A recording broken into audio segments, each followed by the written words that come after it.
Buckeye Talk video version from cleveland.com. Try the texts.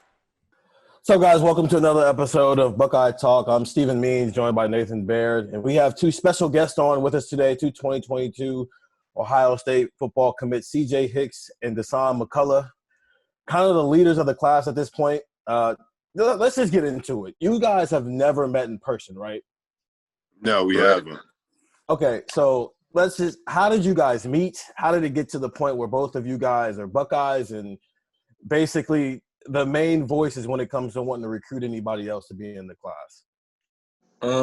It was after I committed, and I was just looking for other players to play with, and I stumbled across Dasan's Instagram because I seen that he had a whole bunch of offers.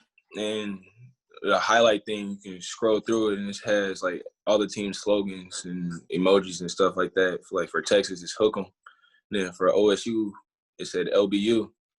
And I sent them like a text on Instagram. I was like, if you want to be great, just come join me. And we just started building our relationship off of there. So, I mean, as you guys are building this relationship, CJ, obviously you were in the class earlier than he was as an Ohio native. Dasan, you're technically an Ohio kid for all intents and purposes who just so happens to be living in Kansas. How have you guys kind of grown this relationship without actually ever meeting in person and only really it being, phone calls and text messages and whatever else? How have you guys built a relationship to this point? Just like the same thing I probably told a couple other people, it definitely feels like we've met before, just with the relationship we have. We talk to each other every day, about Ohio State or not, it could be a normal conversation. So I feel like us just having that bond every day. And then obviously, us both being the leaders of this class, it's kind of just like, we get along in a lot of ways. So I feel like that's kind of how you create a special bond like that without even meeting each other. And then go ahead, Nathan. I would say you guys have never met each other, but I'm sure that you've watched film. You've tried to kind of get a sense of each other as football players too, not just as guys or recruits in this class. So anything that has impressed you about the other one as you guys have done your research on each other and tried to find out what kind of linebacker you're going to be playing with? Yeah, Coach Washington when he had first told me about CJ, the very first thing I did was go watch, his highlights and stuff like that. And, I found a lot of similarities, between me and him in there too, us both being tall, kind of, could play the safety and the linebacker position. So there's a lot of things that kind of, his tackling definitely was impressive, just like anyone could say, a hard hitter and everything like that. So I feel like, us both, a combination of us both is something that, Ohio State hasn't gotten yet. Yeah, when I started watching his film, same thing. Coach Washington told me about him. So I watched his film. He's a very hard hitter, very smart guy on the field. You can tell he's a team leader, and the defense is kind of revolved around him. So now that you both are in the class, and even before you both committed, as you're building that relationship with Al Washington, what are those conversations like? As he's going through film with you guys, what is he kind of pointing out to you guys, and like in comparison to what you guys saw from 2019, the linebackers, I guess? He'll do a bunch of different stuff with us. When we watch film together, he treats us like his players. First of all, he doesn't just treat us like recruits. He wants us to get better right now. So when we're watching film with him, we could be we watch the linebackers at Ohio State. He kind of wants us to show, what they're doing wrong and what they're doing right.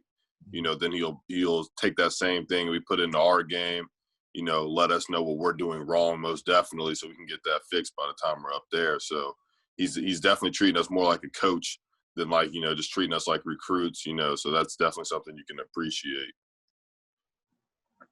So how similar is what you guys might be doing at your high school right now as linebackers to what, I guess, whatever the bullet, if that's what we're going to call it, Sam linebacker, whatever it is, how similar is that to what you guys are maybe already doing at the high school level that you're able to maybe naturally come into that role when you get here next January?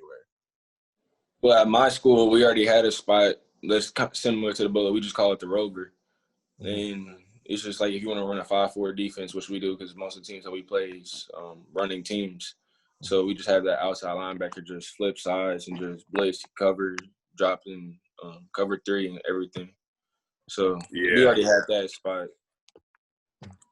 For me, it'd be definitely more like a middle safety. Like I don't play linebacker much for my high school. I'm actually more of a free safety. but it moves around. It's kind of like how he was saying, like a rover position. Like I could go from being the middle safety to blitzing off the edge to, you know, covering, you know, the 3 receiver, like a slot corner. So, you know, it's a lot of similarities with the moving around and everything like that. And I feel like that's why I'm going to be prepared when I get to Ohio State. It's, you know, you bring and that the up. fact that all of us, sir. Sorry, go ahead. I'm sorry. And the fact that both of us are playing like all the positions and stuff, like he said, free safety, playing the nickel corner, and me playing the rover spot. I play middle linebacker as well. I play corner sometimes too. But like all that's just going to build into us and making us a smart combination at Ohio State. But Dasan, when you committed, a lot of people were writing or saying, they were bringing up the name Isaiah Simmons pretty quickly, and I think that's tough to put that on someone. I don't want those expectations to already kind of weigh on someone. What do you think when you hear that comparison already? You know, obviously it's definitely not like a bad thing to have one, you know, to have that Isaiah Simmons comparison. You know, probably the same thing he would say if he was compared to somebody, you know, you just want to be different. So I guess that's the comparison, just because he's real different too. And, you know, I take that as a compliment, obviously, just seeing all the different things that he can do, and, you know, his size and his length, and just to be compared to that's obviously a blessing. But, you know, I want to be my own player in something completely different too. I guess, c-j, you got a similar body type to him, so you could probably answer that.